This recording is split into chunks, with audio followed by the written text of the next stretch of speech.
Body লোশনটা নাও, দেখি একবার তাকাও তো। ও বাবা, আবার পায়ে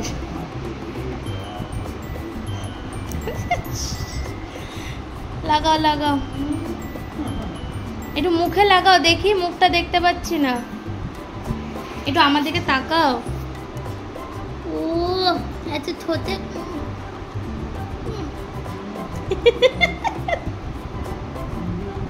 খালি পদ্মশিটা দেখো। নাগাও নাগাও, আরেকটু নাও। কি হয়েছে? কি কি কি হয়েছে? কি চাই? অদ্দুর অদ্দুর যাবি না?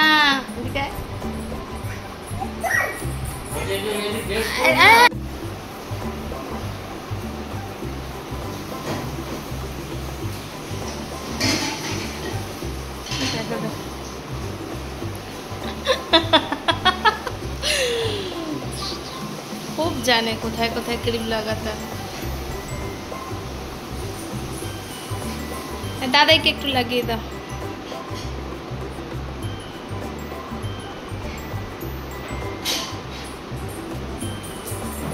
ও লাগিয়ে দাও লাগিয়ে দাও, কই লাগাও, আমাকে একটু ক্রিম লাগিয়ে দাও, একটু লাগিয়ে দাও। না আচ্ছা, তা আমি দিয়ে দিই, লিপস্টিক লাগিয়ে দিই, লিপস্টিক লিপস্টিক লিপস্টিক গুন্ডি দেখি। মেয়ে তো খেলাধুলো করছে আর আমি চলে এসেছি এখন রান্নাঘরে। আজকে হচ্ছে খাসির মাংস আনা হয়েছে আর আজকের ডেটাও তো খুব স্পেশাল, আজকে হচ্ছে ফাদার্স ডে। তার জন্য ভাবলাম যে আজকে সানডেও হচ্ছে আর বাবা মানে শ্বশুরমশাই এসছে, হাজব্যান্ডও বাড়িতেই আছে, তার জন্যই আজকে খাসির মাংসটা বানাচ্ছি আর ভাবলাম তোমাদের সাথে একটু শেয়ার করি। তো এখানে হচ্ছে 1 কেজির ওপরেই একটু মাংসটা আছে আর আমি এখানে পুরো টক দই, তারপরে হলুদ, নুন, সর্ষের তেল আর একটু গরম মশলার পাউডার দিয়ে ভালো করে প্রায় আধা ঘন্টা মেখে রেখেছিলাম। তারপর এখানে আলুগুলো ভাজছি, দেখতেই পাচ্ছ এখানে মাংসর থেকে আলুর পরিমাণটা বেশি, কেন আমাদের বাড়িতে মাংস থেকে আলুটাই সবাই খেতে খুব ভালোবাসে। তারপরে আমি আলুটা ভেজে নিলাম হলুদ নুন দিয়ে, তারপরে এখানে সর্ষের তেলে এলাচ, দারচিনি, লবঙ্গ, তেজপাতা ফোড়ন দিয়ে দিয়েছি। এরকম মানে গরম মশলা ফোড়ন দিলে কিন্তু মাংসের গন্ধটা কিন্তু খুব ভালো লাগে। তারপরে এখানে পেঁয়াজ কুচনো ছিল, সেটা পেঁয়াজ কুচনোটা দিয়ে দিচ্ছি। এরপরে খুব ভালো করে পেঁয়াজটা ভেজে নেব। আর আমি দেখাতে ভুলে গেছি, কিন্তু তেলের মধ্যে একটু কিন্তু আমি চিনি আগেই দিয়ে দিয়েছি, তাহলে কী হবে মাংসের কালারটা কিন্তু বেশ লাল লাল হবে। আর মানে খুবই সামান্য পেঁয়াজ। তো এখানে আজকে যেহেতু রবিবার তাই রান্নাবান্নাটাই চলছে। আর এখানে হচ্ছে পেঁয়াজ, কাঁচা লঙ্কা, প্রায় 7 থেকে 8টা কাঁচা লঙ্কা, আদা, রসুন সমস্ত কিছু একটা পেস্ট বানিয়ে নিয়েছিলাম, সেটা দিয়ে একটু মশলাটা কষিয়ে তারপর এখানে হলুদ, নুন, জিরে গুঁড়ো, এখানে 2 রকমের লঙ্কার গুঁড়ো আছে, একটা হচ্ছে কালার আসবে আর একটা হচ্ছে ঝাল হবে, তাই 2 রকমের লঙ্কার গুঁড়োই দিয়েছি। আর ঝাল লঙ্কার গুঁড়োটা একটু কম দিয়েছি, কেন কি যেহেতু কাঁচা লঙ্কা অনেকগুলো দেওয়া হয়েছে। এইভাবে যখন মশলাটা কষে গেছে তখন আমি একটু জাস্ট সামান্য একটু চর্বিটা দিলাম, আর আরও একটু চর্বি আনা আছে, সেই চর্বিটা কিন্তু আমি লাস্টে দেবো, যাতে মাংসটা বেশ তেল তেলে হয় খেতে। আর এরপর চর্বি টর্বি দিয়ে আমি কিন্তু খুব ভালো করে মাংসটা এইভাবেই কষাবো, একদম ঢেকে প্রায় 15 মিনিট। আমি কিন্তু কোনো রকমের জল ব্যবহার করব না, জল ব্যবহার একেবারেই লাস্টে করব।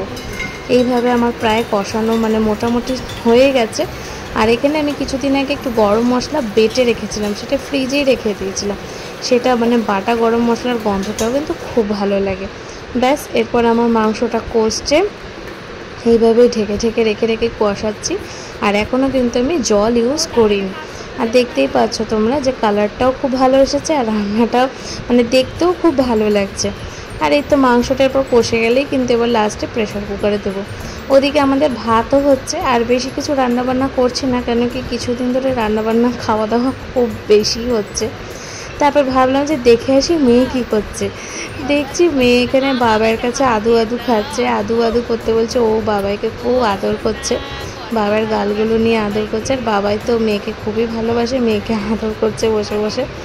তাই আমি একটু ভাবলাম একটু ক্যামেরা বন্দি করেই রাখি জিনিসটা, মেয়ে আর বাবার ভালোবাসা।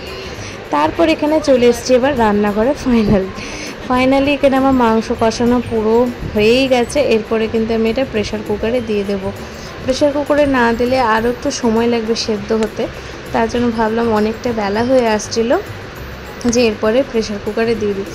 আর রবিবারে রান্নাবান্না করা মানে পুরো সারা রান্নাঘর ছড়িয়ে যায়। তো এইভাবে যাই হোক, এরপরে লাস্টে কিন্তু আমি বাকি চর্বিটা এবার অ্যাড করে দিলাম, তাহলে কিন্তু মাংসের মধ্যে একটা তেল তেলে ভাসবে। তো এবার হচ্ছে মাংসটা অ্যাড করে দিচ্ছি, আর মাংসের মধ্যে অবশ্যই আমি একটু গরম জল অ্যাড করব। তো দেখো জাস্ট একটাই সিটি মেরেছি, আমার কিন্তু মাংস এখানে একদম রেডি।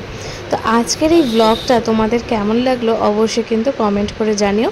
সবাই ভালো থেকো, সুস্থ থেকো, আবার দেখা হবে নেক্সট ব্লগে।